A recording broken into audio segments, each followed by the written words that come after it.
Yes, people, welcome back to the channel. Welcome to this show. Going to do a little bit of transfer news. Not transfer news. I want to talk about Arsenal news. Transfer window is definitely shut and nothing is happening there. Trust me. Hope we're all well. Hope you all enjoyed the last couple of shows. Great Race for Europe show on Monday night. Superb show with Kenny Ken, Northside and African Guna from last night as well. Make sure that you are doing me a favour and catching up on the content and liking it. There's also been a video go out today of Dan Lawless talking absolute waffle to me and me destroying him. So make sure you go talk about that as well. Even though I do love Lawless, we'll sure see a lot of him tonight.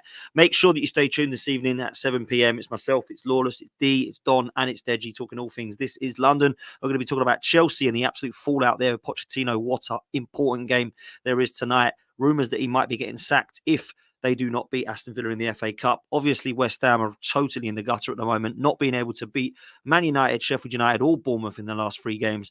And of course, what is going on with D at Crystal Palace, Tottenham dropping points at Goodison Park, and Arsenal getting a fantastic victory. So that will be all on tonight's show at 7 p.m. Make sure you are there, people. Do me a favor and like this content. Make sure you smash a like on this video. Make sure you subscribe if you're not already. We're getting very close to 16k and even closer to 20k, which is incredible. So please make sure that you join the community and that you do that. If you do want to be a member, all you got to do is click like, subscribe, join. 3 buttons. Sorted. If you do like a bet, then please make sure you go over to Bread and Honey Bets. In the description, there is a link to the Patreon. Bread and Honey Bets will give you all the tips that you need for the weekend, and they do not let you down. And behind me, you will see a cannon on the wall. It is a great canvas of the Arsenal, and there is lots more that you can find at GoonerRuss11 on Instagram. Drop him a line, say that Dan Potts sent you. You're a Gooner, and he'll sort you out one of these to hang on your wall. That's everything for now. Big up to everybody that's here. Big up to Eros. Big up to Helsinki. Big up to all of you that has joined so early on. We are going to talk about some of the players that are being boosted in terms of a return for Arsenal, which is what we so desperately need. And there was a huge boost today in the lineup for Arsenal of players that, let's be real, some we've even forgotten about. They've been out for that long. But it has become a February present gift for us. How many are we going to keep fit before somebody else? Well, it seems that when someone returns, somebody else then gets injured at Arsenal. So we're going to talk about all things of players that are returning and that we have but really missed in this team, because a lot of people think that Arsenal have had their first 11 for most of the season. Actually, we've had quite a few players out that people would suggest or debate that would actually make our first 11. So we're going to discuss that and talk about the importance of some of those players that could be coming back. We're also going to be talking about the links to new contracts for some of the Arsenal lads, and we're going to be talking about some of the links to players that are out on loan and what might be happening to them when it comes into the summer and the new season. So let's talk first of all about the news on Thomas Partey. Now, we all heard that Thomas Partey was probably going to make the matchday squad for Liverpool. He was quite short for the game against Palace and the game against Forest, but he was going to come in the squad for Liverpool, but he was nowhere to be seen. There was rumours yet again that he was going to be missing out with long-term injury, 6 weeks, 8 weeks. People were talking months, not weeks. Nobody actually had a clue. However, there was some news today and a couple of reports suggesting that Thomas Partey might not be out for a very long time and that Thomas Partey might be back very soon. Now, Mikel Arteta apparently in his press conference has said that it will be a matter of days, not weeks with Thomas Partey. So maybe, just maybe, it won't be too long. But are we going to see him again? I've kind of written the Thomas Partey situation off just because I don't want to get my hopes up this guy anymore. The guy is a phenomenal talent. He definitely takes us forward. He definitely improves us in transition, and he's one of our best midfielders, if not our best midfield. Now that's a debate because of Declan Rice coming into the mix. But when you look at what Thomas Partey has actually achieved at Arsenal, it's been very, very difficult to keep him fit for a number of weeks, months, let alone the whole season. And that for me is kind of suggesting that perhaps we need to move on from Thomas Partey in the summer. But the rumour has it that he is going to be back and playing a part of this season. And we definitely need him. We absolutely need him. So it has to be a case of looking at what the situation is with Thomas Partey in terms of what he is actually struggling with. There's so many rumours about what Thomas Partey is injured with. Nobody actually knows. And there are some that may suggest he isn't injured. There's more going on. So let's see where we are at here. Listen, let's say hello to some of the chat. Big up to Jake. Jake says hopefully back by Porto. Big up to Jake. Big up to Mum who's in the chat. Big up to Helsinki. Big up to Bo says, yo Dan, big up, tuning in from the car. Traffic is horrible. Yeah, mate, this time of day it's not very nice. Social joins, big up to yourself. Big up to Carol. Big up to Mark. Who else have we got in the chat? We've got Eros, who I mentioned earlier. Big up to yourself. Big up to Lil Tim's. Big up to Ram. And big up to all of you that have literally just joined this second. Listen, Thomas Partey is a player who definitely improves Arsenal Football Club. But in the summer, he needs to be replaced, whatever. I don't care if you tell me next season Thomas Partey is not going to miss a game, Dan. He's going to be in the Arsenal midfield and he's going to take us forward. I still want a replacement coming in because I have no faith that this guy is not going to get crocked and go down with a hamstring, a groin, a bloody broken nail, a headache. I have no idea what this guy is going to go down with injured next, but he's so injury prone that he just can't be relied upon. And I like the analogy that it's a Rolls Royce that's in the garage and isn't quite ever going to be ready to take down to a long journey anymore. He might give you a blast down the seafront at the weekend. And that is basically Thomas Partey for you. He's an incredible footballer that unfortunately is just not going to be the same player that we thought we were getting when we signed him. So when we look at Thomas Partey's potential replacements, we can talk about all the players in the world. Zubimendi can be mentioned. You can talk about Kefren Turam, Yusuf Fofana. If you want to, you can talk about Tchouameni if you really get excited by him or De Jong. But really, I don't care about that. I care about us looking towards how we're going to replace some of the squads or positions, should I say, that I think of some gaps. And I still think there's 4 or 5. We mentioned it last night that Manchester City have a squad of around about 19, 20 players that they can be relied upon. And the drop-off is hardly much. There's adequate cover. And Arsenal don't have adequate cover in a number of positions. Now, when you look at the first 11 at Arsenal, there's actually some really good players that can come into the mix and cause some competition, which we're going to mention in a minute. But when you look at it right now, there's 5 or 6 positions that people will look at and go, are the players there? Is Eddie Nketiah the guy? Is Reece Nelson the guy? Or could they both be upgraded upon? Is Kai Havertz, Fabi Vieira or Smith-Rowe the right person to be looking at to come in if Odegaard gets the knock? Is Partey and Rice getting injured going to be a problem for Arsenal at the moment with Jorginho and Toney? And do we have any cover still at right centre-back for Saliba? These are all questions that I think are absolutely valid. And if we want to compete with Man City and Liverpool, we've got to address that. If we want to go get top 4 and go play with Villa and Spurs, don't do anything because we're already there. But we need to go to that next level. And right now, we've put ourselves in with a great chance of at least talking about a title race. And we're in a good position in the Champions League. But we could have done so much more, in my opinion, in the last few windows to try and get even closer to Manchester City. So there's no excuses in the summer. We have to look at it. Now let's talk about a couple of players that perhaps we've forgotten about. 2 players that can play in a number of positions. 2 players that are versatile. People say that they probably do challenge or give a very strong competition to our first teamers. I am, of course, talking about Tomiyasu and Jorginho Timber. Now, Tomiyasu, we know, is a very versatile player. Can play right back, can play left back, can play right centre back or left centre back. We've seen him in all those positions. I think in terms of his game, you've seen very, very, very confident, comfortable, competent performances from Tomiyasu in all of those positions. I like how he's great in the air. I think he's actually aerially one of our best players. I think he's great one-on-one defending. Probably one of the best we've got at the club. And I like how he allows us to be experimentative and creative over the other side when he plays on either side, right or left. I actually really like Tomiyasu. And a lot of people are giving him a little bit of stick. Maybe it's because he gets injured. Maybe that's what it is. But I honestly believe that Tomiyasu is a really good player for Arsenal and one that I do want to see a lot more of when he comes back into the mix. Now, some people might say that Tomiyasu is better on the left, better on the right, better at centre-back. I don't really care because actually he's versatile and can play in all 3. But I think he's going to give it some real stiff competition because when he was fit, he was one of our best defenders this season in the early days. He was playing in the Carabao Cup games, if you remember, against Brentford. Fantastic performance. Thought he was one of our better players in some of the league games where he was getting a nod. We had Tomiyasu playing ahead of Zinchenko when he got the knock. Definitely a better left back than Jacob Kivior, who I thought was actually okay when he came on at half-time against Liverpool. But Tomiyasu is going to be a real good player to bring into the mix. And I would say that when our first 11 is fit, he's one that I would look at and say, I don't really mind if you're playing ahead of Zinchenko. I don't even mind if you're playing ahead of Ben White. And if I'm honest with you, I'd probably say that if we had to put somebody at right centre-back, if Saliba was to get a knock, I'd probably go with Tomiyasu ahead of Ben White, because I think he looks more solid there than Ben White did when he was playing at centre-back next to Gabriel. I think Ben White's been a really good right-back and was one of our best players against Liverpool at right-back the other day. So, personally, I think Tomiyasu deserves a lot of credit. And when he does come back into the mix, I think it will be a good thing for Arsenal. Then the next player, of course, we're going to mention is Jorginho Timber. Now, Jorginho Timber was actually bought in, and everyone thought he was going to be that cover for Saliba. Oh, we've got our right-sided centre-back. He didn't play there at all. He played right back and left back. And if I'm honest with you, if I was picking a 1 to 11 right now and everybody's fit, I think Jorginho Timber is going to be our first choice left back now. I think Mikel Arteta saw enough of him in pre-season and played him there. And then we started to see him in the Community Shield, where I thought he was excellent, one of our best players, one of the best players in pre-season, definitely one of the better signings that we bought.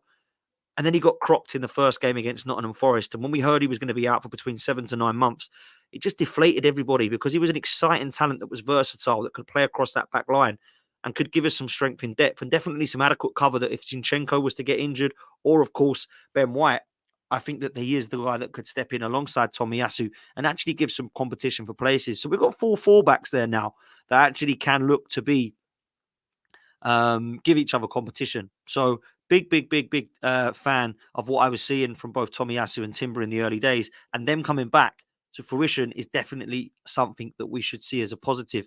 Now, the other good thing to mention is that Jorginho Timber's been added to and included in the Champions League squad that we've had to announce. And I think that, for me, is really, really key, because he could be a really phenomenal talent. I know that Zinchenko is very good on the ball, and going forward, I really like him. I thought against Crystal Palace, he was really good. And I think against Burnley at home this season, he was really good. But there's been some games where he's come up against some top talent and he struggled, Zinchenko. We've seen him perform quite badly at Stamford Bridge. I didn't think he was great at Fulham at home. I know he didn't play in the away leg. I don't think he looked very good personally against Salah at Anfield. I thought he really found it easy to get past him. And I know he's a great player, but I look at the comparisons of Tomiyasu when he come up against Salah and he didn't give him a sniff. So that's the difference in terms of defensive quality. And I do think there's some frailties there with Zinchenko. But I don't see that with either Timber or Tomiyasu. And I do think that both of those players can actually come in and do a better job defensively than Zinchenko can. So I'll be really, really interested to see what we do when those players come back into the mix. The other thing with Jorginho Timber is that actually he's not really played much football in England whatsoever. So people are excited to see him, but it is still a little bit of a risk to see what Jorginho Timber we are going to get. And the other risk, of course, is he's missed an unbelievable amount of chunk of football. And when you're getting back to fitness, it can take you a couple of weeks, maybe even a couple of months to get back into the mix. So I'm going to be giving him some time, and I'm not expecting anything from Timber that's exceptional this season. I think next season is when we've got to judge him, because he's coming back from a ridiculously long-term injury. And sometimes players don't get back from that until another season to go. So I really hope that it is a speedy recovery for him. It has been definitely more positive, I would say, because there was rumours of March, April before we would see Jorginho Timber. So it looks like now that he's doing like ball work, running in the gym, coming out to training sessions and starting to be a little bit more positive. Some of the videos and footage that we've seen, photographs that we've seen from him training, is definitely a player that I'm going to be looking out for this season to see how he looks in comparison to how he was last time. And then, of course, we're speaking about the last player who's injured at the moment that was, well, I say injured at the moment. He's kind of been injured for a majority of this season and last season. He's another player that really has to look at his fitness record, and that is, of course, Gabriel Jesus. Now, we don't think this is long-term. We expect to see Gabriel Jesus pretty soon. I personally feel like we've found our number 9 to replace him at the moment. We definitely need an upgrade in the summer. But Kai Havertz did a really good job against Liverpool in making a nuisance of himself, using his attributes and his strengths, and trying to do basically what Olivier Giroud has done for Arsenal in the last few years, and was probably underrated and underappreciated for doing. Not just scoring goals, but actually looking into some of his strength, some of his shithousery, and also some of his link-up play. I thought was really good, Kai Havertz. And I'm not a huge fan. Everybody knows it. Everybody knows that I've looked at that signing and thought, 65 million, really? And I don't think he could ever play in midfield for me again now. I think he has to go up top until Jesus comes back. But we believe that Jesus will be back very, very soon. Now, I think Gabriel Jesus has got a lot to prove still in an Arsenal shirt. I think he's a very good player. But I also believe that when you're a player who's injured that much, you need to be a player who is, we can't wait for you to get back. And sometimes I think that we've made do without Gabriel Jesus easier than perhaps we thought we would. Even last season when Eddie and Nketiah come in the games around Christmas period where he scored against West Ham, he scored against Brighton, and everyone thought, wow, Jesus is coming back, but he's had 3 months out and Eddie's managed to sort us out. And now we're talking about Kai Havertz doing a job there, which is definitely better, personally, than Eddie and Nketiah. But again, we're talking about Jesus being out and us still not missing him massively. So I think what we look at in Gabriel Jesus is not where's his goals at, how are we going to score goals. It's more of his work rate. It's more of his link-up play. I love his dribbling. I love the fact that he can create something that makes something happen. I like the way he takes risks. I like the way he's skillful and tries to turn players. I think he's got brilliant technique and spin on the ball. And he tries things that when they pay off, you just enjoy watching. But we can do better in the summer. And I think that Manchester City replacing Jesus with Haaland, recognizing that Sergio Aguero was the guy, why did we ever think that Gabriel Jesus was going to be enough to allow Arsenal to win the league when it wasn't enough for Manchester City? I think he won the league once as the lone striker, false nine, Gabriel Jesus. So I give him credit for that. But the rest of the time, he was a backup striker to Sergio Aguero. And most of the time, he played on the wing when he was getting ahead of the likes of Sterling or getting in with a rotation squad. Zinchenko, likewise, was sitting behind both Nathan Ake and João Cancelo. So when we bought Zinchenko and Jesus, we were buying 2 players that Man City didn't think were good enough. And we were trying to put them into our first team. So does Jesus and Zinchenko need to be upgraded upon? Some people think yes. And maybe Timber's the guy for Zinchenko to be upgraded upon. And maybe we need an Ivan Toney, a Victor Osimhen, Alexander Isak to come in and replace Gabriel Jesus, or at least give some squad rotation for him so that he's not the only number 9 that we've got at the club. That's where I'm at. Let's talk a little bit on Tomiyasu quickly, because I know we've just mentioned that he's coming back from injury, but there are rumours from Fabrizio Romano that he's also signed a new contract at Arsenal. Now, this is good news for me. I know a lot of people will say, oh, he's injured, another one injury prone. You can't sit there and say Jesus and Partey without Tomiyasu. I kind of hear that. I kind of back that up as well, that you do have to prove your fitness, and Tomi is no different to the others. He has been a bit of a sick note. But when he is fit, I think he does provide very good cover and adequate cover. And I think he could push Ben White and, of course, Zinchenko and Timber, if he's going to stay ahead of Zinchenko, for when they're out. And also to be part of the squad depth, I think Tomiyasu is absolutely fine. And I think he's only 23, 24. He's not a player who's old. So it's not like he's got a couple of years left before he starts to decline as a footballer. Even though he's had a lot of injuries, I do think that it's a really good move to keep him on a long-term deal. So I'm hoping that Tomiyasu can sign that contract and that it is true. The other player that is due for a discussion and a renewal this season is, of course, Jorginho. Now, I wanted to talk on Jorginho a little bit because I felt like it was only fair. His performance in an Arsenal shirt against Liverpool was really good. I thought his work in the double pivot alongside Declan Rice complemented not just him, his role in the team, but also Declan Rice and Martin Odegaard. And I think it's been quite a long time before I could say that the midfielders have complemented Martin Odegaard. I felt like it was the other way around. Some of Martin Odegaard's decision making has let him down individually. But I also think the switching of this number 8 position, not having Xhaka and Partey there, has probably confused Odegaard a bit to think, right, I'm with a new guy now in Declan Rice, and every week I've got someone next to me that's different, whether it be Havertz, Fabi Vieira, whether it be Declan Rice in that 8, whether it be Emil Smith-Rowe, whether it be Leandro Trossard. We've seen quite a lot of people there now.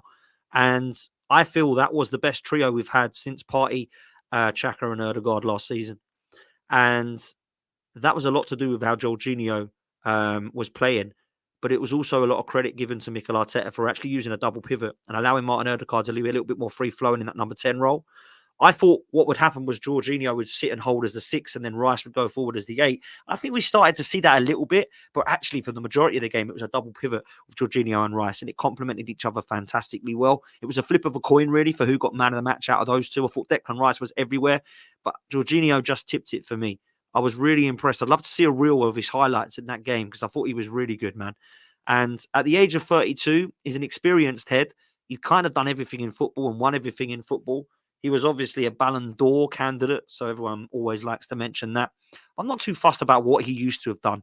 I'm really interested in what he's going to do at Arsenal and what he has done already at Arsenal. Now, do we need better than Jorginho? Yes, of course we do, right? He's not going to come and start every game for Arsenal.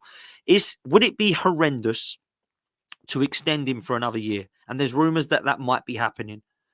I don't think it would be horrendous. I'm not going to sit there and say to you that he will save us. But if you said to me now that we are going to have to extend Jorginho because we're going to have to revamp our midfield and they can't all go, then he's probably the one that I'd want to extend ahead of Elneny. Elneny's going to go, right? Elneny's going to go. He probably should have gone already, but he's definitely going to go on a free transfer and just see his contract out. He's been a very honest player over the years. He's had 7 years at Arsenal, maybe 8 years at Arsenal. And I just don't think that he's ever going to make it in this team anymore. And I think he should go over to Turkey or maybe Saudi Arabia and go and enjoy his retirement, right? When it comes to Sambi Lokonga, I think we've been proven that he is not good enough. Now, a lot of people get excited. I was listening to Harry earlier saying, I'm really excited by Lokonga at Luton. I think he's done brilliantly. I think we should definitely look at him in the summer. Not for me. He's found his level at Luton. Let him go and enjoy it over there. If Burnley want him, because Vincent Kompany are massive fans of him, let Burnley go and have him. But for me, he needs to move. If we can get 10 million for Sambi Lokonga, it's not been great because we've lost out on money. It was about 17 million. But we need to go and get rid of him. But the midfield is going to be really, really exciting in the summer for Arsenal. Well, not exciting, interesting to see what we do.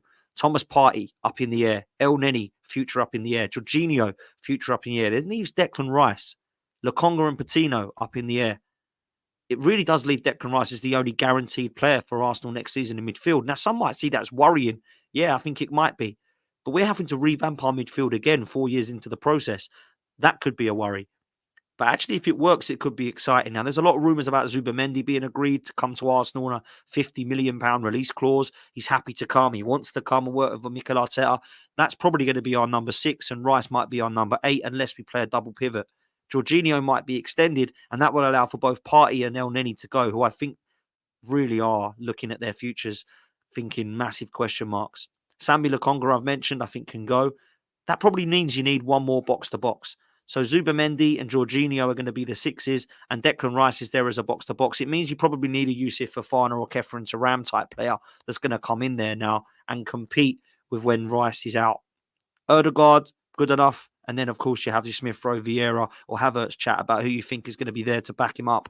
I'm still not sure that we've got the guy there. I think I might need another signing in that position personally that's better than what we've got, but that is obviously up for debate. So this midfield malarkey is actually going to be a real test to see where we're at next season and in the summer. But moving forward for now, Jorginho, Rice and Ødegaard, man, just play it. The three of them worked very well against Liverpool, and I'd play it against West Ham. You know, Kenny Ken was saying, I don't think Jorginho will play. I think it'll be back to Havertz. I don't want to see that. I do not want to see that anymore. If we have to play a number 8, I want it to be Declan Rice with Jorginho as a number 6. Or I want it to be Emil Smith-Rowe if Rice is playing in the 6. I don't want to see Havertz in the 8 anymore. It's not worked. He's now starting to do bits in the 9 position that we look at and go, fair play, he's trying, and it's looking a bit better there for him. I don't want to see him now drop back into midfield and start trying to force him back into having better performances. Use your attributes up the top of the pitch, man. Let's be real. Let's just accept that is the position for Kai Havertz. It is not in midfield. It's clear. So that's the rumour. Jorginho and Tomiyasu for new contracts. Tomiyasu back now, fit and should be in the matchday squad. And if I'm honest with you, if Zinchenko is out, I want Tomiyasu to start against West Ham at left back ahead of Kivior. That is what I want. So I hope that happens. Gabriel Jesus should be back fairly soon in terms of Kai Havertz. I think he should remain in the number 9 position. And Thomas Partey, there's a huge boost that it could be a couple of games as opposed to months out. But we've heard that before, haven't we? So that's the news to wrap you up with. I'll leave you on this. Thomas Frank has come out and said that Ivan Toney is going to be leaving Brentford in the summer. We've got to go and get him. I don't care whether you want Isak or Osimhen, or we can talk about them as well, right? Or what one you'd rather have. We're not going to get Alexander Isak. There's no way Newcastle are sending him to Arsenal. I don't think it's worth spending 130 million on Osimhen when apparently he's not really been that great in the AFCON, and this season at Napoli, he's not been fantastic. I look at the stats, it tells a different story. I think he's done well from Nigeria in terms of a playing perspective. I don't think he's been banging the goals in the AFCON. I haven't watched much of it. So maybe someone can disagree. Napoli, I think he's got something like 7 goals in 13. But for me, just go get Ivan Toney, man. Go get Ivan Toney. Big up to Matt in the chat, man. We need to get you on the channel, bruv. Toney, 100%. Listen, bruv, I'm with you. It has to be Ivan Toney for me in the summer. And for him to come back already and do what he's done with Brentford in the last 3 games, I think 2 goals in 3 games. Yeah, I'm personally really happy with that. I think he would. People talk about. I mean, my mum's put in the chat there about Tony's personality. Would it clash with Mikel Arteta? I think it might complement it because some of the stuff I've seen from him, I think Mikel Arteta likes that. I don't think Tony's a throw his toys in the pram type. I think he's got the I want to be better mentality and I want to take myself to the level and push myself to limits and go and win Premier League titles. That's what I look at. And I'd love that at Arsenal. So watch this space with Ivan Toney. We're going to leave it there, people. Make sure you do me a favor. Make sure that you get one of these behind me. These canvases are class. Go to Gooner Russ 11. Make sure that you speak to him. Say I'm a Gooner. Dan Pot sent me and I want one of your canvases. He will sort you out. Make sure you go to Bread and Honey Bets if you want a bet at the weekend. Link is to the Patreon is in the description. They never let you down, man. Just go and honestly go to Bread and Honey Bets and look at what they're doing because they're winning people a lot of money. So make sure you go check that out as well. And listen, we're going to leave it there, people. We'll see you next time. Up the Arsenal. Take it easy. Peace.